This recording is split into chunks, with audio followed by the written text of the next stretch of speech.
오늘 마태복음 강의 62과 공부를 좀 시작하도록 하겠습니다.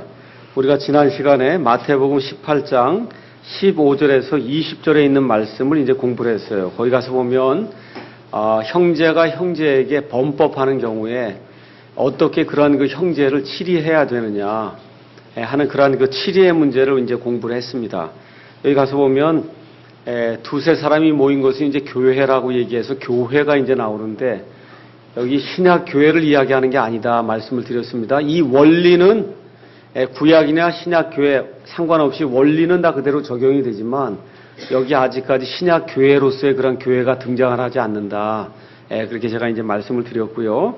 자, 그러면 이러한 원리들을 이제 우리가 적용하려고 할 때 고린도전서 6장 1절에서 이제 11절 말씀을 여러분이 가서 보시면은 고린도 교회에 이제 문제가 있었다는 사실을 알 수가 있어요. 거기에 가서 보니까 사도 바울이 고린도 교회 전체를 놓고 책망을 하는 그러한 그 말씀이 들어 있습니다. 그 책망하는 그 이유가 무엇인가 가만히 가서 살펴보니까 교회 안에 형제들끼리 분쟁이 생겼어요. 어떤 내용인지는 모르지만 형제들 간에 분쟁이 생겼는데 그 분쟁이 생긴 그 분쟁을 해결하지 못하고 그래서 결국은 어디로 갔냐면 세상의 법정으로 끌고 갔어요. 세상의 법정으로 끌고 가서 그래서 믿지 않는 재판관 앞에서 믿는 사람 둘이 가서 이러한 그 형제들 간의 어떠한 그 범법의 문제를 가지고 재판을 받는 그런 경우가 있었다. 그래서 사도 바울이 분개해서 너희 가운데 그렇게 지혜로운 자가 없느냐? 너희 가운데 가장 지혜가 없는 자라도 이런 거 해결 못하느냐 하면서 이제 야단을 치는 그런 대목이 나옵니다. 자, 그러면 이게 지금 범법하는 그런 경우의 얘기예요. 형제들끼리 범법하는 경우에. 자, 그럼 고린도 교회에 있는 그 말씀을 그대로 이제 적용을 할 것 같으면은 교회 안에 혹시라도 어떤 성도들 간에 문제가 생겼는데 뭐 대부분 어떤 금전적인 문제라고 봐야 되겠죠. 법정에까지 가는 문제가 되게 금전적인 문제지 무슨 뭐 다른 문제겠어요? 자, 그래서 성도들 간에 어떤 금전적인 문제나 심각한 명예훼손이나 이런 게 이제 생겼을 경우에 과연 그럼 우리는 어떻게 대처해야 되느냐. 아무리 해도 둘이는 안 되는 거예요. 둘이는 해결이 안 됩니다. 교회에서 중재를 하려고 해도 해결이 안 될 때 과연 어떻게 해야 되느냐. 제가 그 말씀을 그냥 제 생각을 말씀드리겠습니다. 가능하면 교회에서 해결해야 된다. 이거에는 변함이 없어요. 가능하면 교회 내에서 이 문제를 해결해야 된다. 특별히 같은 지역교회를 섬기는 그런 형제들 가운데 문제가 생겼을 경우에 가능하면 그 지역교회 안에서 여기 마태복음 18장에 있는 그런 말씀을 따라서 지역교회 안에서 그 문제를 해결해야 됩니다. 그런데 해결이 안 되는 경우도 있어요. 특별히 금전적인 문제나 심각한 그런 명예훼손 같은 거 이런 경우는 지금 이 시간에 해결이 안 됩니다. 교회 안에서. 이런 경우에는 어떻게 해결해야 되느냐. 방법이 없어요. 법정에 가는 수밖에 없습니다. 이게. 이 현실이기 때문에 그래요. 지금 예를 들어 우리가 이런 문제, 이단이라 이거 내가 섬기던 데가 이단이에요. 거기다가 모르고 뭐 10억을 갖다 냈습니다. 그런데 해보니까 이게 아니에요. 이게 진짜 예수 그리스도의 교회가 아니에요. 그래서 거기서 돈을 달라고 얘기하니까 안 준다 이런 얘기입니다. 이거 분명히 어떤 교회 문제거든요. 물론 그 사람들은 자기들이 이단이라고 얘기 안 합니다. 하여튼 어쨌든 세상 사람들 보면 그 교회 문제예요. 이 문제 해결이 안 되면 어떻게 해요? 방법이 없어요. 법정으로 가는 수밖에 없는 그런 문제가 이제 생기게 되는데 가능한 한 그렇게 안 하는 것이 좋겠다 하는 것이 이제 저의 생각이고요. 예를 들어 같은 지역교회를 섬기지 않는데 어떻게 자동차 사고가 났습니다. 제 아내가 얼마 전에 자동차 사고가 났어요. 어떤 분이 가서 차를 가만히 서 있는 데 가서 갖다 부딪혔거든요. 근데 그분이 목사님이에요. 자, 그러니 자, 이제 문제가 생겼잖아요. 그러면 지금 아무것도 안 했으면은 우리가 아무 과실이 없는데도 불구하고 보험회사에서는 무조건 여기가 20, 저쪽이 80 이렇게 과실이라든지 뭐 30, 70을 하라든지 그렇게 하지 0대 100은 안 된다는 거예요. 그게 뭐 별거 아니니까 그럼 그냥 보험회사에서 처리해 주는 대로 저희는 하겠습니다. 우리가 그걸 가지고 법정에 가지는 않았습니다. 그렇지만 둘 다 믿는 사람이에요. 그렇죠? 다 알게 됐어요. 목사님인 것도 알게 되고 좀 교회 사모라는 것도 알게 되고. 자, 그런데 이 문제가 이런 간단한 뭐 10만 원, 20만 원 이런 문제가 아니라 만일에 5억, 10억이 걸린 그런 문제가 됐다 그러면 여러분 어떻게 하시겠어요? 예, 그럼 별 수 없잖아요. 법정에 가야 되는 그런 문제가 생기는 거예요. 예, 그러니까 고린도전서 6장에 나와 있는 그런 걸 가지고 내 재산권이라든지 심각한 어떤 명예라든지 이런 게 걸려 있는데 그 말씀 때문에 내가 절대로 가면 안 된다. 이렇게 생각하는 것도 그것도 문제가 있다는 겁니다. 예, 그러니까 이런 것들을 좀 잘 생각해야 되고 또 특별히 이런 걸 잘못 이해해 갖고 법정에 가서 맹세를 하면 안 되는 것으로 또 그렇게 생각하는 사람이 있어요. 법정에 제가 증인으로 가거나 이제 우리나라도 배심원 제도가 생기거든요. 그 배심원 제도가 생기면은 말 그대로 선언을 해야 되거나 양심에 따라 정확하게 이렇게 이 판단을 하겠습니다 하고 이제 법정에 가서 맹세를 해야 돼요. 또 여러분과 제가 혹시 법정에 또 가야 될 일이 있습니다. 예를 들어 어떤 아이를 내가 양자로 삼아야 되겠다. 이거 법에서 허락해 주지 않으면 안 되는 일이죠. 이런 거 하면 천상 법에 가서 법정에 가서 판사가 해주는 대로 그렇게 판단을 받아야 될 때가 그리스도인이지만 생길 때가 있다는 겁니다. 그러니까 이런 문제를 조금 유연하게 이렇게 대처를 해야지 교회 특히 예를 들어 이제 이건 뭐 이단 교회가 아니라도 일반 교회 목사들이 엄청난 과욕을 부리고 독재를 해갖고 예를 들어 이 빌딩을 샀는데 목사가 자기 이름으로 해갖고 100억으로 이걸 다 만들어 놓은 거예요. 예를 들어. 그렇죠? 그런 교회가 굉장히 많아요. 지금 한두 교회가 아닙니다. 목사가 수십억짜리 빌딩을 자기 이름으로 해서 자기 아들에게 물려주려고 그래요. 자, 그럼 그 교인들이 어떻게 해야 되겠어요? 목사님 안 됩니다 얘기하잖아요. 근데 말을 들을까요, 안 들을까요? 안 듣죠. 그럼 어떻게 해야 돼요? 법정에 갖다 세워야 돼요. 방법 없는 거예요. 그건 도둑이잖아요. 믿어도 그 사람은 도둑이에요. 도둑. 예. 이런 경우는 법정에 가야 된다 그 얘기입니다. 그러니까 이런 것들을 잘 이해를 하고 우리의 그 현실과 상식과 어떤 그 논리적인 그런 수준에서 그 이야기를 해야지 고린도전서 그 6장에 나와 있는 그 구절을 가지고 무조건 성도들은 법정에 가면 안 된다 이렇게 하면 안 된다는 겁니다. 고린도전서 6장에 나와 있는 그 케이스는 케이스가 밝혀져 있질 않아요. 무슨 일로 법정에 가지 말라 하는 건지 그 이유가 나와 있질 않거든요. 그러니까 그 이유를 알지 못하기 때문에 우리가 모든 경우에 대해서 다 가면 안 된다 이렇게 적용할 수는 없다는 거예요. 그래서 그런 것들을 저와 여러분이 잘 이제 생각을 하셔야 되고 특별히 성경이라든지 지금 이제 우리 킹제임스 성경 같은 경우에 지금 여기 가서 보시면은 저작권이 들어 있어요. 이걸 잘 이해하지 못하는 사람들이 있습니다. 왜 성경에 저작권이 있느냐, 판권이 있느냐 이런 걸 묻거든요. 그 굉장히 어리석은 질문을 하는 거예요. 왜 그러냐? 어떤 사람이 책을 저술해서 무조건 책을 출간하면은 내가 원하든 원치 않든 그냥 저작권이 생기는 겁니다. 내가 싫습니다 해도 저작권이 그냥 내게 생기는 거예요, 이게. 이런 걸 이해를 못하고 왜 저작권이 꼭 그 성경에 표기가 돼야 되느냐. 그건 내가 안 하고 싶어서 안 하고 하고 싶어서 하고 그게 아니라 책을 출간하면 그 순간부터 그 출간한 그 사람에게 저작권이 생기게 돼 있어요. 그럼 저작권이 뭐 하는 겁니까, 이게? 이게 있어서 이 책의 내용을 함부로 고치지 못하도록 만들기 위한 그런 장치가 저작권이거든요. 많은 사람들이 또 그렇게 생각하는 거예요. 이 성경 하나님의 말씀인데 왜 하나님의 말씀에 판권이 있느냐. 하나님 말씀이 매이지 않느냐. 또 그렇게 이야기하거든요. 여러분 그런 얘기 나오면 뭐라고 대답해야 되겠어요? 하나님의 말씀인 것은 맞는데 이것을 번역한 건 사람의 일이에요. 이걸 잘 기억하셔야 됩니다. 이 말씀 자체는 하나님의 말씀 맞죠? 하나님 말씀 매여요, 안 매여요? 사람이 이렇게 잡아둘 수 있어요, 없어요? 하나님 말씀은 매일 수가 없어요. 그런데 그것을 우리나라 말로 번역을 한 그 일은 사람의 일이에요, 그거는. 그 사람의 일에 저작권이나 판권을 준 거예요, 국가에서. 그러니까 그걸 가지고 가서 마음대로 몇 구절 고쳐갖고 또 내 이름으로 성경을 내고 또 일주일 있다 어떤 사람이 또 몇 구절 고쳐갖고 또 내 이름으로 성경을 내면 그럼 어떤 일이 발생하겠어요? 혼동이 생기거든요. 그렇잖아요. 킹제임스 성경이 1년 지났더니 100개가 나와봐요. 어떻게 되겠습니까? 그럼 킹제임스 성경 믿는 사람들에게 불명예가 될 뿐만 아니라 성경이 100개, 200개가 같은 킹제임스가 나오는 날에는 사람들이 그 킹제임스 성경을 인정하겠어요? 이건 말도 안 되는 성경이구나 이렇게 되는 거거든요. 그런 차원에서 국가에서 저작권을 부여한 것이고 그런 차원에서 이 안에 이런 걸 집어넣는 것이거든요. 그걸 이해를 못하고 우리가 이걸 갖고 가서 몇 구절 고쳐서 낼 테니 법정에 고소하지 말라 이렇게 주장하는 사람이 있어요. 어리석은 사람입니다. 성경 말씀이 이걸 몇 개 고쳐갖고 그래서 자기 이름으로 낸다 그러면 당장에 제가 법정에 데리고 갈 거예요. 당장 데리고 갑니다. 왜 그래요? 그것은 상식을 벗어난 그와 같은 행위예요. 하나님이 기뻐하지 않은 도둑질하는 행위입니다. 사람이 이 일을 위해서 많은 사람이 힘을 들여갖고 이 작품을 냈는데 이게 하나님의 거니까 마음대로 해야 됩니다. 할 수 있다고 생각을 하고 몇 구절 고쳐갖고 자기가 낸다. 그건 당장에 법정에 데리고 가서 창피를 당하게 할 그와 같은 그런 일이거든요.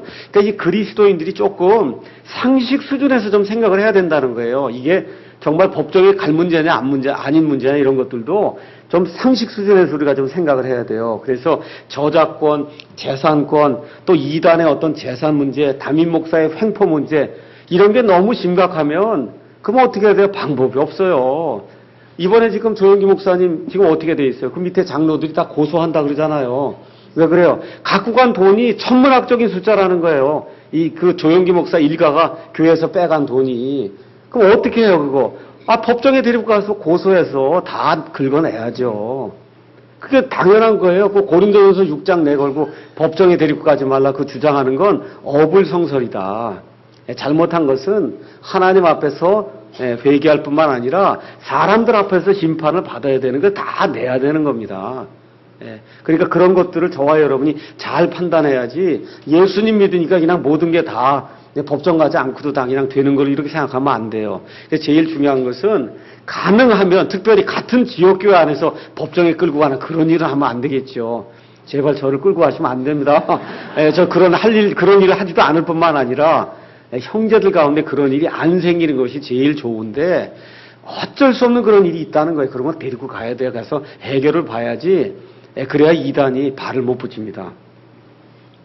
자, 그럼 교회의 권징의 말씀이 마태복음 18장 15절에서 20절 나오는데 제가 지난주에도 말씀드렸듯이 교회 안에서 권징을 게을리합니다. 권징을 게을리해서 책망을 안 하기 때문에 교회 안에 법을 지키지 않는 사람이 굉장히 많고 교회 안에 제멋대로 행하는 사람이 굉장히 많게 돼요. 아이를 낳으면 아이를 반드시 책망해야 돼요. 아이 책망 안 하고 그대로 두면 아이가 망나니가 됩니다. 맞죠? 교회 안에도 사랑입니다. 은혜입니다. 그냥 다 덮어줘야만 됩니다. 이것으로 나가면 교회 안에 망나니가 굉장히 많이 생겨요. 그 망나니 때문에 교회가 안 됩니다. 그래서 교회 안에서도 여기 마태복음 18장에 있는 그 말씀이 비록 신약교회에 주어진 것은 아니지만 구약시대에 주어진 것이 사실이에요. 아직 구약이기 때문에 그럼에도 불구하고 그 원리는 똑같다는 겁니다. 그래서 이 하나님의 이름으로 모인 이런 교회가 최종적인 그와 같은 그 권위를 가지고 그 사람을 권징을 하게 될 때 그 권징이 하나님이 하시는 것과 똑같은 그와 같은 효과를 갖는 것으로 우리가 인식을 하고 교회 안에 어려움이 있게 되면 그 사람이 자꾸 문제를 일으키면 그러면 권징을 해야 된다. 그런 내용을 저와 여러분이 기억하시면 좋겠습니다. 고린도전서 5장에도 가서 보시면은 어떤 내용이 나와요. 거기 가서 보니까 어떤 사람이 있는데 이 사람이 이방인들도 하지 않은 그런 일을 했다는 거예요. 그게 무슨 얘기입니까? 자기 아버지의 아내를 취했다는 거예요. 자기 아버지의 아내를 취해서 음행을 벌였다는 거예요. 가서 얘기를 해도 안 들어요. 그래서 사도 바울이 그냥 분개한 거예요. 도대체 이방인들도 하지 않는 그런 일을 어떻게 예수 믿는 사람이 할 수 있냐? 이거 분명히 성도인데. 근데 그런 일이 일어났다는 겁니다. 근데 사도 바울이 분개한 이유 중에 하나가 뭐예요? 어찌하여 너희가 온 교회가 그 사람을 책망하지도 않고 그런 일들로 인해서 분개하거나 정말 너무나 걱정하는 그런 모습을 왜 보이지 않느냐 하면서 사도 바울이 내가 비록 몸으로는 떠나 있지만 내가 영으로는 그 사람을 사탄에게 내어줬다. 너희가 권징을 해야 된다. 그런 말씀을 우리에게 주시거든요. 그런 악한 일을 한 걸 그대로 두면 안 된다는 거예요. 교회 안에서. 그러니까 저와 여러분이 특히 목사가 정말 그런 그 악한 일을 한 거를 그대로 두면 그 교회는 하나님의 교회가 아닙니다. 목사가 그런 일을 하면 어떻게 돼? 나가야 되는 거예요. 교회에서 몇백억, 수천억을 갖다 목사 일가 갖다 썼다. 근데 그걸 그대로 뒀다. 그거 하나님의 교회라고 할 수 있겠어요? 하나님이 의로우신 분이신데 어떻게 돼요? 말 안 들으면 그냥 나가야 되는 거. 우리가 나가서 다시 해야지. 목사가 욕심 부리고 독재하고 이렇게 되면 그거 같이 할 수가 없습니다. 데살로니가후서 3장 6절에서 16절에도 교회의 권징의 말씀이 나와 있고 디모데후서 2장 23절 거기 가서 보셔도 이제 그런 말씀이 이제 나와 있습니다. 자, 그래서 교회가 권징을 할 때는, 징계를 할 때는 먼저 자기 자신을 살펴보고 그 다음에 기도한 뒤에 하나님의 뜻을 구해서 권징을 해야 된다. 여기 19절에 나와 있는 그런 말씀이 상당히 그 의미심장하다는 겁니다. 내가 다시 너희에게 이르노니 너희 중에 두 사람이 자기들이 구할 어떤 것에 대하여 땅에서 한 마음이 되면, 교회가 뭘 결정했단 말이에요. 그러면 하늘에 계신 내 아버지께서 그들 위해 그것을 행하시리라. 그러니까 교회가 올바른 정신으로 올바른 권징을 하는 것은 하나님이 그 일을 하는 것하고 똑같다고 지금 이야기하는 겁니다. 자, 그 다음에 21절에서 35절에는 용서하라고 하는 그런 말씀이 이제 나옵니다. 용서. 그 앞부분만 제가 읽겠습니다. 그때 베드로가 그분께 나와 이르되, 이제 범법하는 문제가 나왔잖아요. 15절에서 20절에 범법할 때 용서하는 그런 문제가 이제 15절에서 20절 나오니까 21절에 베드로가 이제 불쑥 또 튀어나온 겁니다. 예수님께 나와 이르되, 주여 내 형제가 내게 죄를 지으면 내가 몇 번이나 그를 용서하리이까? 7번까지 하리이까? 하며 예수님께서 그에게 이르시되, 내가 내게 이르노니 7번까지가 아니라 70번씩 7번까지 하라. 이렇게 말씀하시면서 23절부터 그 다음에 이제 35절에는 이 10,000달란트 빚진 사람하고 그 다음에 이제 100데나리온 빚진 자에 대한 그런 이야기가 나오면서 용서해야만 된다는 그런 말씀이 23절부터 35절에 이제 기록이 되어 있습니다. 자, 그럼 그 23절의 말씀 가서 보면, 그러므로 하늘의 왕국은 하고 나오니까 이것도 역시 이 천년왕국에 예수님이 땅에서 이루시는 그런 왕국에 대한 그런 말씀이구나, 이렇게 이해를 하시고요. 베드로 생각은 7번만 용서해주면 사람으로서는 할 일 다 한 거 아닙니까? 지금 그렇게 묻는 거예요. 그랬더니 예수님이 뭐라 그래요? 70번씩 7번 해라. 490번 하라. 그러니까 또 이거를 문자 그대로 해갖고 490번만 하면 그다음부터는 이제 안 해도 되는구나, 이렇게 생각은 안 하시겠죠? 그게 무슨 얘기예요? 끝까지 계속해줘라. 그런 의미로 지금 예수님이 이 완전한 숫자 7에다가 그걸 70번 곱한 것을 이제 말씀을 해주시는데, 용서의 원리, 계속해서 용서해 준다고 하는 건 맞는데, 저와 여러분 이것도 조심해야 돼요. 교회에서 누가 자꾸 죄를 짓는다, 용서하는 건 맞아요. 근데 그 용서가 아무 때나 무엇이나 그냥 무조건 100% 용서가 되는 거다, 그렇게 생각하면 안 된다는 거예요. 용서의 원리는 어디에 기록이 되어 있습니까? 15절에서 20절에 기록이 되어 있어요. 그런 식으로 용서하라는 거예요. 징계와 함께 용서하라는 거지, 잘못을 범했는데도 전혀 징계가 없고 그냥 맨날 용서해갖고 끝까지 용서를 하면 망나니가 된다니까요. 그런 일은 없다는 겁니다. 그러니까 앞뒤 문맥에서 벌써 지금 나오는 용서는 15절에서 20절에 근거한 그런 원리를 가지고, 그리고 용서를 해주라는 그런 의미로 받으셔야지, 그냥 무조건 처음부터 끝까지 다 용서다, 그럴 수는 없다는 겁니다. 그래서 그런 것들을 저와 여러분이 앞뒤 문맥을 통해서 이제 살펴보시면 그러면 좋을 겁니다. 자, 이제 이렇게 해서 여러분이 그 마태복음 18장 23절에서 35절에 있는 그 말씀은 충분히 이해할 수 있는 그런 말씀이기 때문에 어떤 특별한 그런 그 강해를 필요로 하지 않는 것으로 제가 볼 수가 있어서 그냥 넘어가고, 19장에 있는 말씀을 오늘 좀 보도록 하겠습니다. 19장에서는 결혼과 이혼에 대한 그런 그 말씀이 나옵니다. 결혼과 이혼. 제가 1절에서 9절에 있는 말씀을 중요하기 때문에 읽도록 하겠습니다. 예수님께서 이 말씀들을 마치시고 갈릴리에서 떠나 요르단 건너편에 유대 지방으로 들어가시니 큰 무리들이 그분을 따르므로 그분께서 거기서 그들을 고쳐주시더라. 바리새인들도 그분께 나와 그분을 시험하여 그분께 이르되, 남자가 무슨 이유로든 자기 아내를 버리는 것이 율법에 맞나이까 하매, 그분께서 대답하여 그들에게 이르시되, 처음에 그들을 만드신 분께서 그들을 남성과 여성으로 만드시고 말씀하시기를, 이런 까닭에 남자가 아버지와 어머니를 떠나 자기 아내와 연합하여 그들 둘이 한 육체가 될지니라 하신 것을 너희가 읽지 못하였느냐? 그런즉 그들이 더 이상 둘이 아니요 한 육체이니, 그러므로 하나님께서 짝지어 주신 것을 사람이 나누지 못할지니라 하시거늘, 그들이 그분께 이르되, 그러면 어찌하여 모세는 이혼 증서를 주어 그녀를 버리라고 명령하였나이까 하니, 그분께서 그들에게 이르시되, 모세가 너희 마음이 강팍함으로 너희 아내를 버리도록 너희를 허락하였으나 처음부터 그것은 그렇지 아니하였느니라. 내가 너희에게 이르노니 누구든지 음행 외에 다른 이유로 자기 아내를 버리고 다른 여자와 결혼하는 자는 간음하며, 또 누구든지 버림받은 여자와 결혼하는 자는 간음하느니라 하시니라 해서 결혼과 이혼과 이제 간음의 문제를 우리 예수님께서 말씀해 주십니다. 제가 다시 한번 여러분에게 여쭈올게요. 지금 여기 19장에 나오는 이 말씀은 일단 구약 시대의 말씀입니까? 지금 신약 시대의 말씀입니까? 지금 이야기하고 있는 이 내용이 신약이에요? 구약이에요? 구약에 그러니까 뭐라고 물어요? 남자가 무슨 이유로든 자기 아내를 버리는 게 뭐에 맞냐고 물어요. 율법에 맞냐고 묻잖아요. 율법에. 지금 율법의 문제를 이야기하는 거예요. 율법의 문제를. 그럼 이 얘기가 어디 나오는 거냐면 신명기 24장에 나오는 겁니다. 한번 가서 읽어보겠습니다. 신명기 24장에 가서 보시면은 24장 1절에서 4절 말씀을 보시면 남자가 아내를 취하여 그녀와 결혼한 뒤에 결혼해서 둘이 한 육체가 됐습니다. 그녀에게 어떤 부정함이 있음을 발견하였으므로 근데 가서 보니까 그 여자가 처녀가 아니더라는 겁니다.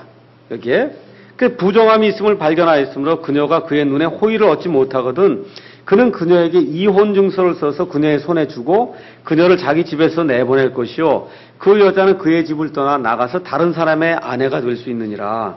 근데 나중에 남편도 그녀를 미워하여 그녀에게 이혼 증서를 써서 그녀의 손에 주고 그녀를 자기 집에서 내보냈거나 혹은 그녀를 아내로 취한 나중에 남편이 죽었으면 그녀가 몸을 더럽힌 이후에 그녀를 내보내 그녀의 이전 남편이 그녀를 다시 아내로 취하지 말지니 그 일은 주 앞에 가증한 것이니라. 너는 주 내 하나님께서 내게 상속 재산으로 주시는 땅으로 하여금 죄를 짓지 못하게 할지니라. 자, 이렇게 나오면서 이혼에 대한 법이 모세의 그런 그 말씀을 통해서 이스라엘 백성에게 주어졌습니다. 자, 창세기는 누가 기록했습니까? 모세가 기록했어요. 신명기 누가 기록했어요? 모세가 기록했어요. 자, 창세기를 기록하면서 하나님께서 남자와 여자를 만드시고 그리고 이 둘이 하나가 되도록 그렇게 만들어 주셔서 결혼 제도를 만들어 주셨어요. 하나님이 그 결혼 제도를 만들어 주셨을 때 이혼을 고려했을까요? 안 했을까요? 하나님이 이건 고려 안 했습니다. 고려 안 해서 그런 거 있을 수 없다고 하나님이 생각했는데 그래서 여기 나오는 말씀이 그 말씀이에요. 8절에 그분께서 그들에게 이르시되 모세가 너희 마음이 강팍함으로 너희 아내를 버리도록 너희를 허락하였으나 처음부터 그것은 그렇지 아니하였느니라. 아내를 버리고 다시 장가가고 이렇게 하는 그런 일은 그것은 하나님이 처음부터 작정한 게 아니다. 근데 누가 잘못했다는 거예요?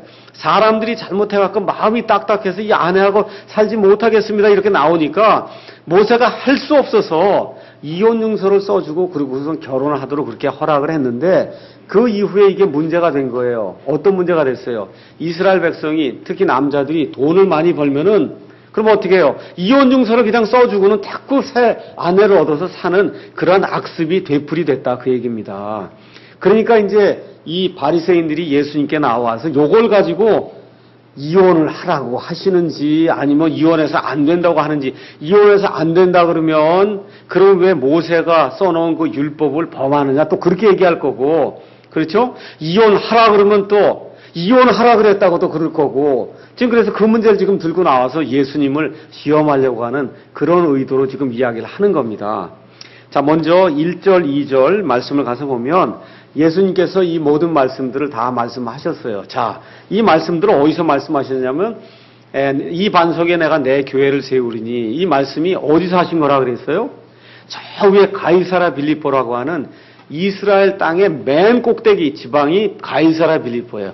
거기서 모든 걸 마치시고 이제 밑에 이제 갈릴리 지방이 거기 다 오셔서 일을 보시고 드디어 이제 19장부터 어디로 가시는 거냐면 밑으로 내려오셔서 유대 지방에 오셔서 어디로 가시는 거예요? 십자가로 가시는 거예요. 예수님이 이제 3년 만에 공생애를 이제 거의 다 마치셨어요. 그래서 갈릴리에서 모든 사역을 다 마치시고 이제 이 요르단강이 있으면 요르단강 이쪽 편에 있는 유대 지방으로 들어오셔서 예루살렘에 들어가서 드디어 이제 십자가에 달릴 일만 남은 겁니다. 아시겠죠? 그러니까 이제 19장부터는 유대 지방에서 이루어지는 그런 일들이 예수님 생애 맨 마지막 한 달이고 뭐 석 주고 그 일들이 이 안에 이제 기록이 되어 있는 거예요. 그래서 이제 유대 지방으로 들어오셨습니다. 자, 그래서 이제 바리새인들이 얘기하는 거죠. 그분께 나와 어떻게 했다 그래요?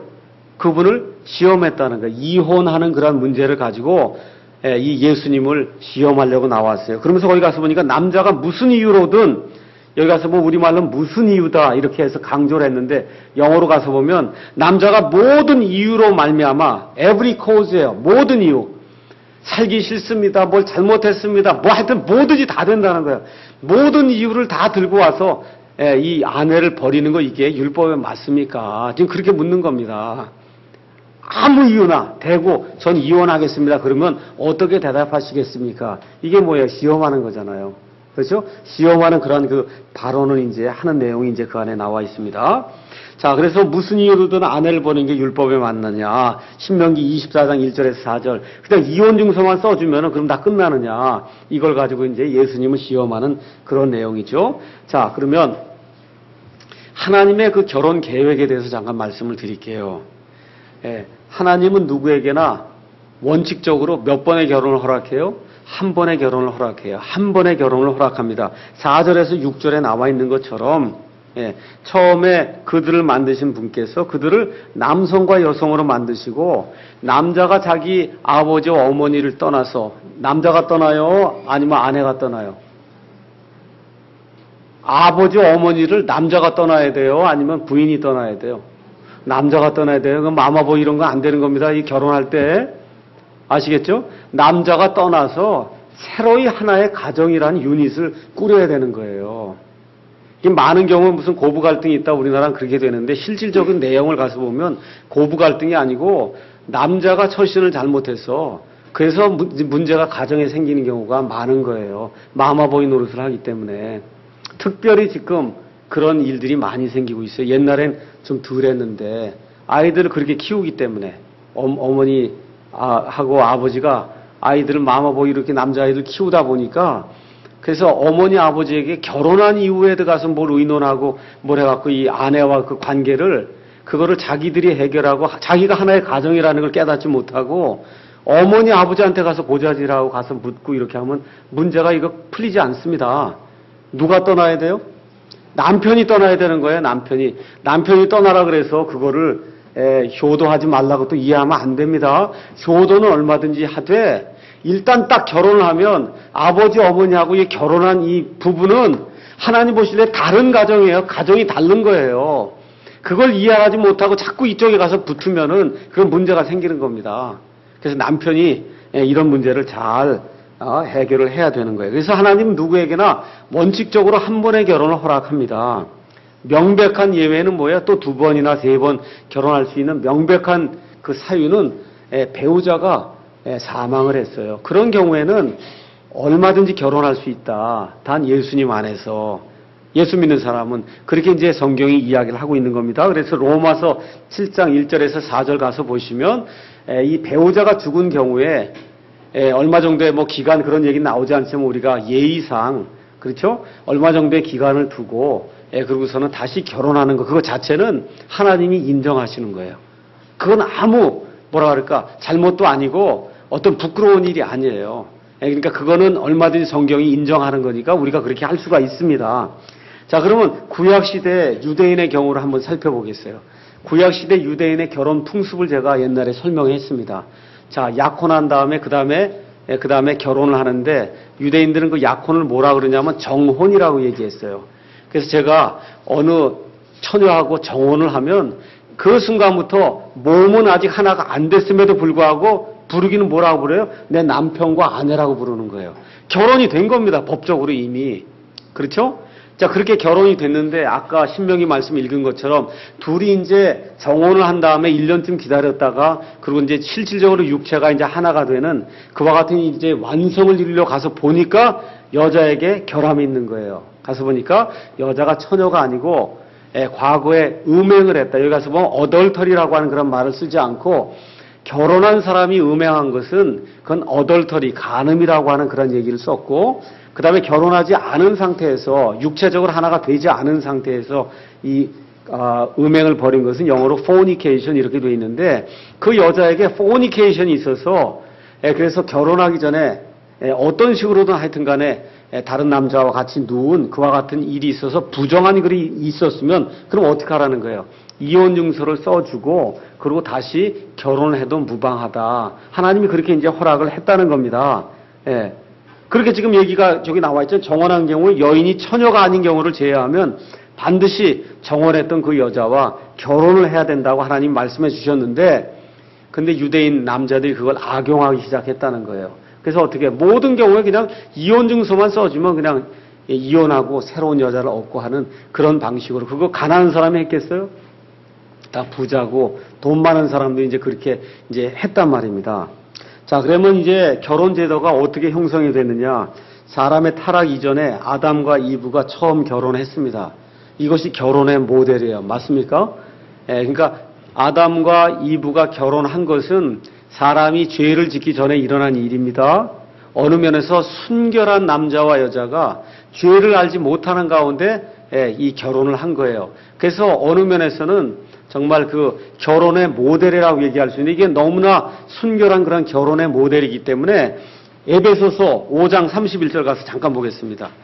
에베소서 5장 31절에 가서 보면 남자와 여자의 이 결혼은 말 그대로 몸이 하나가 되는 게 결혼입니다. 결혼식이 결혼이 아니고 성경이 얘기하는 결혼은 남자와 여자가 한 몸이 돼서 그래서 부부로 사는 것을 결혼이라고 얘기합니다.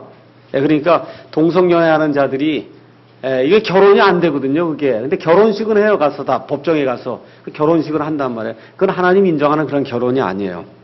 자, 그래서 거기 가서 보시면 31절에 이런 까닭에 남자가 자기 아버지와 어머니를 떠나 자기 아내와 결합하여 그들 둘이 한 육체가 될지니라. 이것은 큰 신비니라. 그 다음에 뭐라고 기록되어 있어요? 그러나 내가 그리스도와 교회에 대하여 말하노라. 지금 여기 결혼하는 그런 문제를 가지고 가서 어디까지 끌고 가요? 나중에 예수님과 교회가 한 몸이 되는 그 신비에까지 지금 사도 바울이 끌고 가는 거니까 결혼이 대단히 신성한 것이고 특별히 이 아담과 이브가 타락하기 전에 순결한 그런 상태에서 결혼한 것이 그것이 뭐의 모델이 된다는 거예요? 나중에 예수님과 예수님의 신부되는 교회가 한 몸이 되는 그런 것의 모델이 된다고 얘기하니까 굉장히 이게 엄중한 말씀이에요. 결혼이라고 하는 것이 대단히 중요하구나. 그런 내용을 우리가 이 말씀을 통해서 알 수가 있습니다. 그런데 이제 하나님은 정상이 참작이 되는 그런 경우에는 이혼을 허락하신다는 거예요. 이 사람이기 때문에 완벽하게 되질 않아요. 정상이 참작되는 그런 경우가 있다는 겁니다. 첫 번째가 뭐라 그랬어요? 아까 말씀드린 대로 배우자가 사망하는 경우. 그건 뭐 너무 뻔한 거기 때문에 제가 더 이야기하지 않겠습니다. 로마서 7장 1절에서 4절, 고린도전서 7장 39절에 있는 이런 경우는 정상이 참작이 되는 거예요.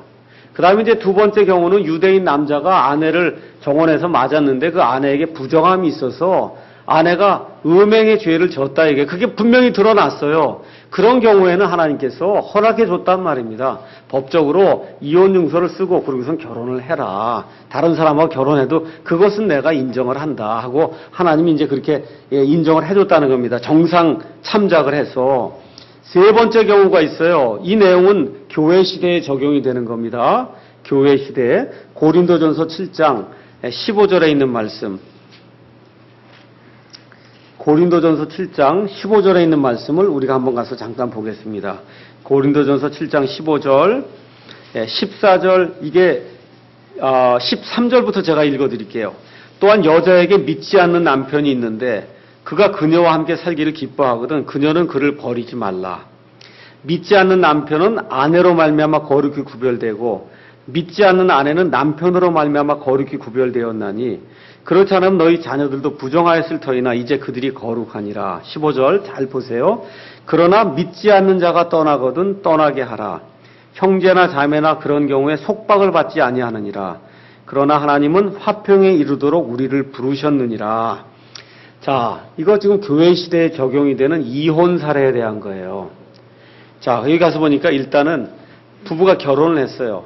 그런데 한 사람은 믿고 한 사람은 믿지 않아요. 자, 그러면 제가 여쭤볼게요. 성경적으로 볼 때 남편도 믿고 아내도 믿어요. 둘 다 믿어요. 그럼 이혼이 성립이 됩니까? 안 됩니까? 성경적으로는. 돼요? 안 돼요? 안 되는 거예요. 이혼하면 안 된다는 겁니다.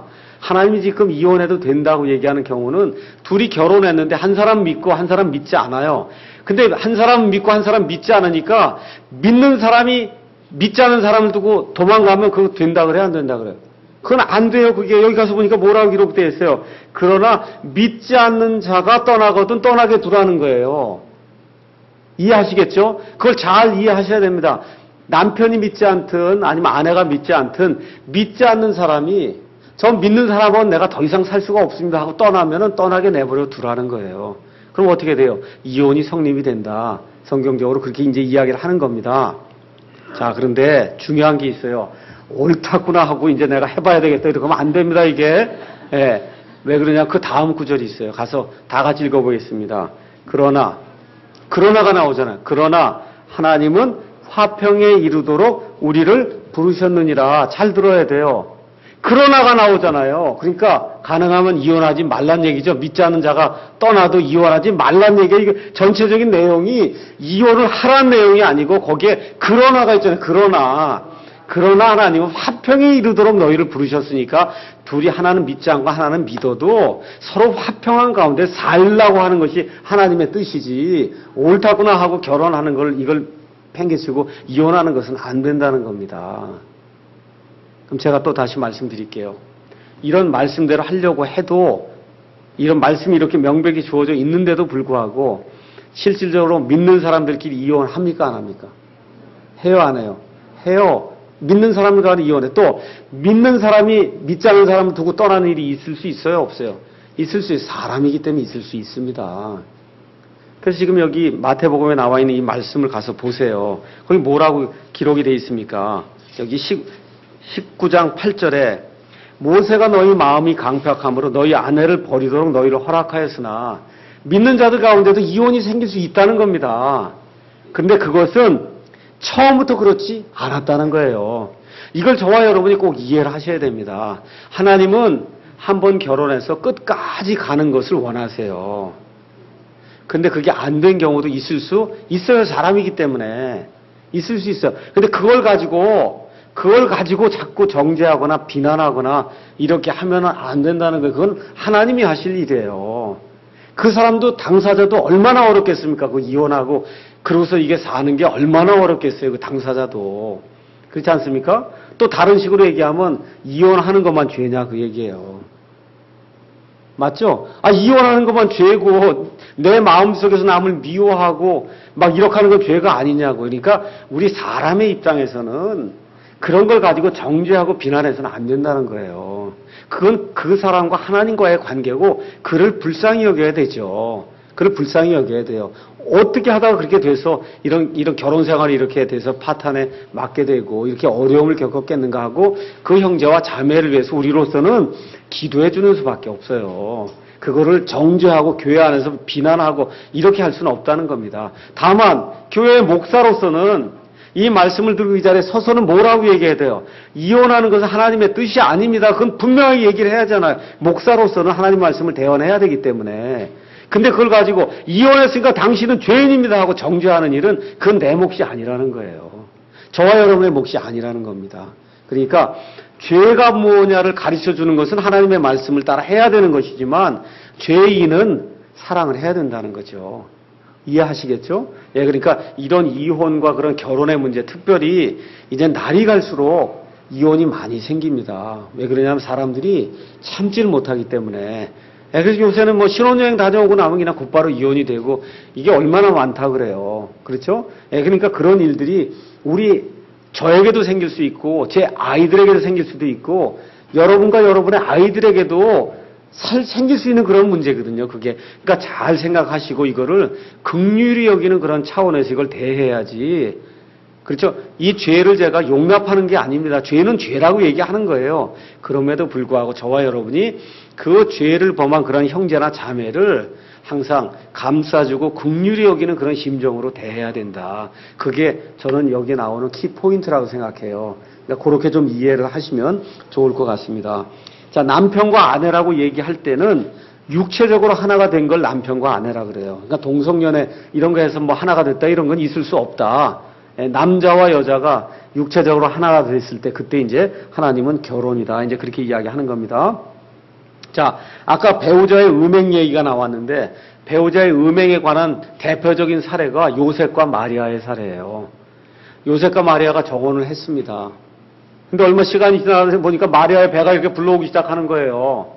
그러니까 요셉은 의로운 사람이라 이 마리아를 공개적인 본보기로 보이기를 원치 아니하여 몰래 그녀를 버리려고 마음 먹었을 때 누가 나타나요? 하나님의 천사가 나타나서 그녀 안에 수태된 그 인은 하나님의 영으로 된 것이니까 걱정하지 말고 결혼해라 그러잖아요. 그렇죠. 정혼한 상태에서 음행이 발견된 거예요. 그러니까 어떻게 버리려고 그랬단 말이에요. 이 버리는 것은 유대인에게 합당하지 않아요. 합당한 일이다. 근데 이거를 악용을 해서 바리새인들은 어떻게 해요? 모든 경우에 이걸 다 적용하려고 그랬단 말이에요. 자기들이 결혼하고 싶은 때마다 결혼하려고. 지금 이런 이야기들이 이제 나오는 겁니다. 자, 그런데 여기 가서 이제 우리가 하나 좀 잘 보셔야 될 게 있어요. 19절 한번 가서 보세요. 19장 4절. 19장 4절 가서 보니까 뭐라고 기록이 되어 있냐면 처음에 그들을 만드신 분께서 영어로 가서 보면 at the beginning 이렇게 되어 있습니다. 처음에 at the beginning 처음에 이거 원래 시작에 이렇게 되는데 그게 무슨 시작이냐 무슨 처음이냐 여기 나와 있어요 안 나와 있어요? 나와 있어요? 안 나와 있죠? 그래서 그럴 때 다른 구절을 보셔야 돼요. 마가복음을 가서 보겠습니다. 마가복음 마가복음 어딜 가서 보시냐 하면은 마가복음 10장 6절 가서 보시면 똑같은 말씀이 기록이 되어 있습니다. 거기엔 더 정확하게 표현이 되어 있어요. 마가복음 10장 마가복음 10장 몇 절이요? 6절 말씀 보겠습니다. 거기 뭐라고 써 있어요? 창조의 시작부터 하나님께서는 그들을 남성과 여성으로 만드셨다. 여기도 가서 보면은 6절에 뭐라고 되어 있냐면 뭐라고 기록이 되어 있어요? From the beginning of creation 이렇게 되어 있어요. 거기도 beginning이 나오는데 참 우리말이 영어는 둘 다 beginning이가 딱 같이 쓰면 좋겠는데 여긴 창조의 시작부터 창조의 처음부터 뭐 이게 참 조금 우리말이기 때문에 그래도 영어는 다 같은 얘기거든요. 그러니까 처음이 언제 처음을 얘기한다는 거예요? 언제 처음이요? 창조의 처음을 이야기하는 겁니다. 잘 들으셔야 돼 이게. 예수님이 뭐라고 말씀하시냐면 창조가 처음 이루어질 때부터 하나님이 사람을 어떻게 남자와 여자로 만들었다는 거예요. 근데 이거를 개역성경은 창조 시에 이랬어요. 창조 시에는 무슨 뜻이에요? 창조 때 이런 뜻이거든요. 이건 완전히 내용이 다른 거예요. 우리 킹제임 성경은 창조의 시작부터 하나님이 사람을 남자와 여자로 만들었다 그래요. 잘 들으세요. 재창조라 그럽니까? 하나님 여기 뭐라고 써 있어요? 창조의 시작부터. 어떤 분들은 하나님의 창조가 두 번 있었다 그렇게 이야기를 합니다. 그래서 재창조라는 거 여기 아담과 이브를 재창조의 시작이라고 이야기해요. 어떤 분들은 근데 성경은 그렇게 이야기하지 않아요. 뭐라 그래요? 하나님이 아담과 이브를 만드는 게 그게 언제 그랬다는 거예요? 창조의 시작에 그랬다는 거예요. 재창조 같은 건 성경에 나오지 않습니다. 창조의 시작이 누구의 말이에요 이게? 예수님의 말씀입니다. 예수님의 말씀. 예수님이 창조가 시작된 그 시점에 하나님이 처음으로 아담과 이브를 만들었다고 이야기하지 창조 이전에 먼저 창조가 한 번 있어서 그 이후에 다시 만들어진 건 재창조의 시작이라고 얘기가 되잖아요. 성경에 그런 얘기가 안 나와 있어요. 우리 예수님께서 창조의 시작에 하나님께서 아담과 이브를 만드셨다. 그렇게 이제 이야기를 하는 겁니다. 재창조는 없습니다. 그래서 결혼은 창조의 시작 때 있었어요. 두 번 창조는 성경에 없습니다. 자, 이렇게 이야기가 나온 다음에 이 10절에부터 이제 12절에 유대인 남자들이 예수님께 항변하는 그런 내용이 나오는 거예요. 그분의 제자들이 그분께 이르되 만일 자기 아내에 대하여 남자의 경우가 이러하다면 결혼하는 것은 좋지 아니하나이다 하거늘. 이게 무슨 소리예요? 모든 경우에 아무 때나 이혼 증서만 딱 써주면 결혼하면 다시 또 결혼하는 그거를 여태까지 해왔는데 어느 경우만 된다 그래 예수님이. 음행이 온 것 외에는 하면 안 된다 그러니까 그러면 결혼하는 것은 좋지 않습니다. 그렇게 얘기하는 거예요. 지금 제자들이 항변하는 거예요. 그렇게 얘기했더니 그분께서 그들에게 이르시되 모든 사람이 이 말을 받을 수는 없다. 모든 사람이 이 말을 받을 수는 없고 아버지께서 그것을 주신 자들만 받을 수 있느니라. 자기 어머니 태에서부터 그렇게 태어난 고자들도 더러 있고 사람들이 고자로 만든 고자들도 더러 있으며 하늘의 왕국을 위해 스스로 고자가 된 자들도 있나니 그것을 받을 수 있는 자는 받을지어다. 결혼하지 않는 것 그거를 받아들일 수 있는 사람 그걸 받아들여라. 그렇게 얘기하는 거예요. 그러니까 결혼하지 않는 것은 몇몇 사람에게만 해당이 된다 그런 말씀이에요. 그걸 받아들일 수 있는 사람만 그걸 받아들일 수 있다. 예, 지금 그렇게 이야기하는 겁니다. 자, 그러니까 제자들은 지금 예수님의 제자들이에요. 당황했어요. 어떻게 당황했어요? 모든 경우에 그저 돈만 주고 버리면 되는 걸로 생각했는데 예수님이 그게 아니라 그러니까 제자들도 당황한 거예요. 야, 이혼 이거 아무 때나 해도 되는 거다 생각했는데 예수님이 안 된다 그러니까 당황했어요. 아유, 그럼 결혼하는 것은 좋지 않네요. 그렇게 얘기하는 거예요, 예수님한테. 결혼하는 것은 좀 안 좋네요. 그러니까 예수님이 결혼하지 않는 것은 그건 받아들일 수 있는 사람만 그렇게 할 수 있는 거다. 그러니까 나머지 사람 다 어떻게 해야 된다는 거예요? 결혼해야 된다는 겁니다. 여기 고자라고 하는 그런 말이 나왔는데 원래 영어로 가서 보면 유닉으로 돼 있어요. 유닉이라는 말은 다른 말로 가서는 내시로 번역이 돼 있어요. 내시. 거세 수술을 한 그런 사람을 지금 내시라고 이제 이야기를 하고 있는데, 예. 그래서 이 유닉이라고 하는 말은 우리말로 지금 고자로 이제 번역이 돼 있습니다. 예. 다른 데서 내시, 생식 기능을 하지 못하는 그런 남자 이런 얘기인데 예수님이 결혼하지 않아도 되는 사람이 세 종류가 있다는 거예요. 하나는 태어나면서부터 고자예요. 생식 기능이 태어나면서부터 망가져서 태어난 사람은 그거는 안 된다는 거예요. 결혼 못 한다. 이제 그 얘기를 하는 거고. 두 번째는 사람이 고자로 만든 사람이 있어요. 그게 누구예요? 넷이란 말이에요. 그래서 거세를 해서 그래서 전혀 결혼할 수 없도록 그렇게 만든 그런 사람이 있다. 세 번째는 하늘의 왕국을 위해서 스스로 고자가 됐다. 그 얘기 무슨 얘기예요? 내가 하나님의 왕국의 복음을 선포하기 위해서 내가 결혼할 수 있음에도 불구하고 결혼하지 않겠습니다 하고 자기 자신을 내어놓는 그런 사람이 있다는 거예요. 거기 대표적인 인물이 누굽니까? 사도 바울. 그렇죠? 사도 바울이 고린도전서 9장에 가서 보시면 1절에서 5절에 결혼할 수 있음에도 불구하고 하나님의 왕국을 위해서 결혼하지 않고 독신으로 지내는 그래서 독신의 은사를 가진 것으로 그렇게 이제 표현이 거기 나와 있습니다. 그래서 이런 사람들은 그 말을 들을 수 있고 그럼 나머지는 다 어떻게 해야 된다는 거예요? 이 세상에 태어나면 결혼해야 된다는 겁니다. 이충만 형제님 결혼해야 되는 거예요. 그게 가장 큰 행복이 하나님이 우리 모두에게 허락하신 가장 큰 행복이에요. 기쁨이고 결혼하는 게 하나님이 교회를 먼저 만드셨어요? 아니면 가정을 먼저 만드셨어요? 교회가 먼저예요? 가정이 먼저예요? 가정이 먼저예요. 가정이 먼저입니다. 그래서 하나님이 이 땅에 만들어 놓으신 가장 첫 번째 기관이 가정이에요. 그래서 남자가 여자와 함께 한 몸이 되는 것이 그게 하나님이 가장 기뻐하는 일이에요. 그래서 아기를 많이 낳는 것이 하나님이 기뻐하는 그런 일입니다. 근데 천주교에서는 셋째 이유, 하나님의 왕국을 위해서 그래서 이제 결혼하지 않는 거 이거를 그 이유를 들어서 누구를 많이 생산하고 있어요? 신부와 수녀를 생산하고 있는 거예요. 결혼하지 않는 것으로. 근데 성경적으로는 매우 비성경적인 그런 이야기입니다. 이 천주교의 아버지라고 할 수 있는 사람 중에 하나가 오리겐이에요. 이 성경 변기한 그런 성경 변기의 아버지인데 이 오리겐이 두 번째 일을 했어요. 스스로 거세를 했어요. 이 오리겐이. 그러고서는 이 성경 변기하고 하는 그런 일을 이제 했거든요. 말씀드렸듯이 결혼은 하나님이 만드신 가장 첫째 규례입니다. 누구나 결혼하면 행복한 사람이에요. 결혼하는 것은 하나님의 명백한 뜻입니다. 특별히 하나님의 일을 하겠습니다. 하나님의 사역자가 되길 원하는 사람은 100% 결혼해야 돼요. 제가 한번 읽어드릴게요. 디모데전서 3장 가서 보겠습니다. 디모데전서 3장에 가서 보시면 2절 말씀에 뭐라고 기록이 되어 있냐 하면 그러므로 감독은 목사를 얘기하는 겁니다.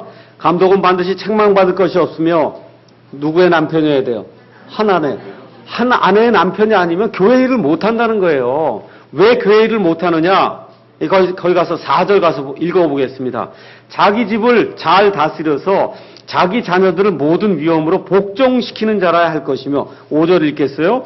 남자가 자기 집을 다스릴 줄 알지 못하면 어찌 하나님의 교회를 돌볼 수 있으리요? 그러면 신부가 하나님의 교회를 돌볼 수 있습니까? 없습니까? 결혼도 안 한 사람이 어떻게 하나님의 일을 할 수가 있어요? 가정도 지금 다스려보지 못한 사람이 어떻게 가정보다 큰 이 교회를 다스리냐 그 얘기예요. 맞습니까? 이게 하나님께서 말씀하시는 그런 결혼의 원리입니다. 그러니까 교회 목사나 집사는 반드시 한 아내의 남편이어야 돼요. 한 아내의 남편. 여자는 안 된다고 되어 있습니다. 그래서 이런 것들을 우리가 하면서 교회도 그렇고 국가도 그렇고 결혼한 사람이 해야 됩니다. 결혼 안 한 사람이 어떻게 국가를 운영할 수가 있어요? 애도 하나 다스려보지 못했는데. 예, 그리고 안 되는 게 하나님의 그 법칙에서는 가정을 해본 사람이 교회도 해보고 가정을 해본 사람이 국가도 다스려 볼 수 있고 이렇게 되는 거지 가정을 갖지 못했는데 뭘 한다고 하는 것은 이제 하나님의 뜻에 이 성경적인 그런 맥락에서 봤을 때는 그게 맞지 않는다는 겁니다. 또 베드로가 그래서 결혼했어요? 안 했어요? 베드로는 결혼했고 사도 바울은 하나님의 왕국을 위해서 스스로 결혼하는 것을 포기를 했습니다. 그래서 디모데전서 똑같은 데 가서 보면 4장 1절에서 6절에 이 말세에 나타나는 그와 같은 징조들을 이야기하면서 뭐라고 이제 이야기하냐면 마귀들의 교리를 따른 자들이 태어난다 이야기하면서 3절에 이들이 뭘 금한다 그랬어요? 결혼을 금한다는 거예요. 혼인하는 걸 금한다는 겁니다. 결혼하면 안 된다고 얘기하는 게 누구의 교리라고요? 마귀들의 교리다. 1절 가서 보세요.